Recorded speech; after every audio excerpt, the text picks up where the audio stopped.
I have been asked many times what troubles me about the way the church is going today. First of all, I'm not wise enough to sit in judgment upon the church. Secondly, I have faith in the promise that the church is going to triumph. Now, the church militant and the church triumphant are two different things. The church triumphant will, however, come out of the church militant. So I'm not discouraged about my church at all. There's going to be a shaking time. And the Lord's servant says, surface readers anchored nowhere will be like shifting sand. That I believe. But don't go judging who will go out and who will stay. Some that you think are going to become stronger than ever and stay. And some that you think were staying are going to walk away, giving heed to seducing spirits and doctrines of devils. They're going to follow people. They're going to follow convenience. They're going to follow ease. So in that sense, I'm very confident about my church. I believe the promises of God. My burden is to be in that group by His grace that will triumph. Now, what troubles me? I'll tell you frankly, it's our unwillingness now to preach the plain message that God gave us to preach. The three angels' messages of Revelation 14 are given to us in particular as a mandate to carry to all the world. I see us not quite doing that today. Oh, we have learned sermons. Good sermons. We got some talented men. And when they stand up, they hold you spellbound. But our message is not just a feel-good message. Or if you'll allow me to be very frank, it's not just a gravy message. It's a message of substance. In all my evangelism and men that I know, Earl Cleveland used to say something like this, I'd rather you think than shout. The ultimate objective is not to touch you emotionally.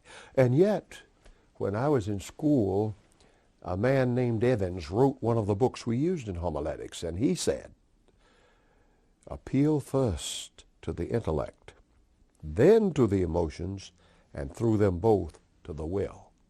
That's okay. And Ellen White says, when you consider the passion of Jesus, His blood, His death, His suffering, and you are not emotional, it's a sin. So there's a place for emotions, but not first place. Appeal first to the intellect. Ours is a message, not a feeling.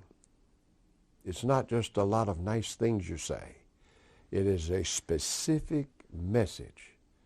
Now, when I pastored, I tried to do my best, and I had divisions of sermons. Sabbath I called pastoral. Sunday night I called evangelistic. Wednesday night I called apocalyptic. On Wednesday nights I like to talk about the sealing work, the shaking time. These were things especially pertinent to members of the church. And so that's what my burden is today. And yet I know the torch is passed, and young men are going to be used of God to do it. My confidence is strong. But let's get the work done by preaching the message God has given to us. And God has a people, and their reason for existing is to live the knowledge God has given to them. Thus they become models to other men and women everywhere.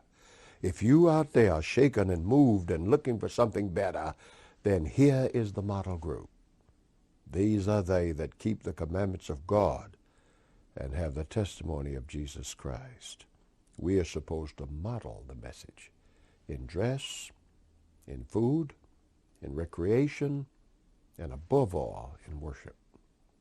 We don't have to learn worship by watching television. God is looking for those who will worship Him in spirit and in truth. So, as a man getting old, and I never thought I'd say that, as a man getting old, my heart goes out to all of you in confidence, the confidence that the church will triumph, and that you who want to be saved may by the power and love of Jesus Christ. Let us pray for each other.